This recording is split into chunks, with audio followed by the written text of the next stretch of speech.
a self-made billionaire. A hustle icon. Proof that anyone can make it if they work hard enough. Mark Cuban. But what if that story isn't the full truth? What if the version of success you're being sold leaves out the parts that actually matter? This isn't about hate. This is about the myth. The self-made billionaire myth. Mark Cuban's story usually starts the same way. Middle-class kid. Sells garbage bags door to door. Works hard. Gets fired.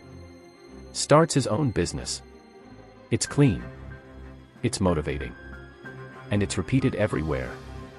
Because it sends a powerful message. If he did it, so can you. But that's where the problem begins. Because self-made doesn't mean what people think it means.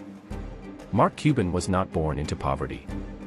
He had a stable home, education, and time to take risks. When early ventures failed, he didn't lose everything. Most people don't get that luxury. They don't get multiple chances. They don't get time. They don't get a safety net. For most people, failure isn't a lesson. It's the end. And that's a huge difference. Cuban's real breakthrough didn't come from endless grinding. It came from timing.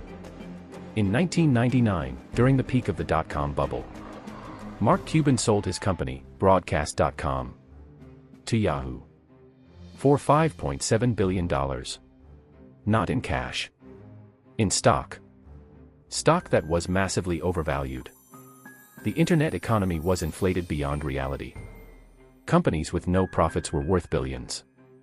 Everyone thought the growth would never stop. But here's the part that rarely gets talked about. Mark Cuban didn't just take the stock and hope. He hedged his position. That means he protected himself. In case Yahoo collapsed. And when the dot-com bubble burst. That's exactly what happened. Yahoo's stock crashed. Thousands lost fortunes. Companies disappeared overnight. Mark Cuban didn't.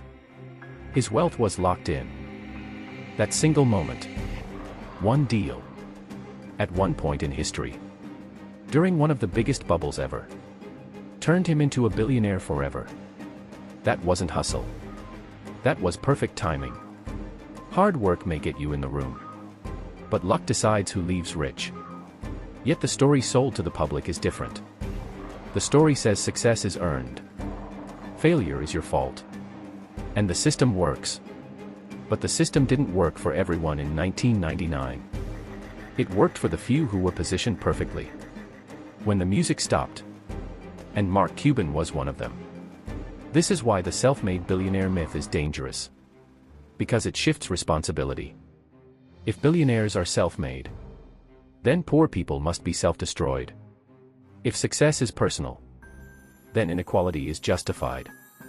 That myth keeps people blaming themselves, instead of questioning the system. And billionaires benefit from that belief. They don't need to lie directly. They just leave things out. They talk about grinding, but not about timing. They talk about risk, but not about protection. They talk about hard work, but not about access. Mark Cuban didn't lie with words. He lied with omission. This doesn't mean he's unintelligent, or undeserving, or evil. It means his story isn't universal. And pretending it is creates false hope. Hard work matters. But it isn't enough. Luck matters more than anyone wants to admit. Access multiplies opportunity. And timing decides everything. The biggest lie ever sold is that billionaires prove the system works. They don't. They prove it worked for them.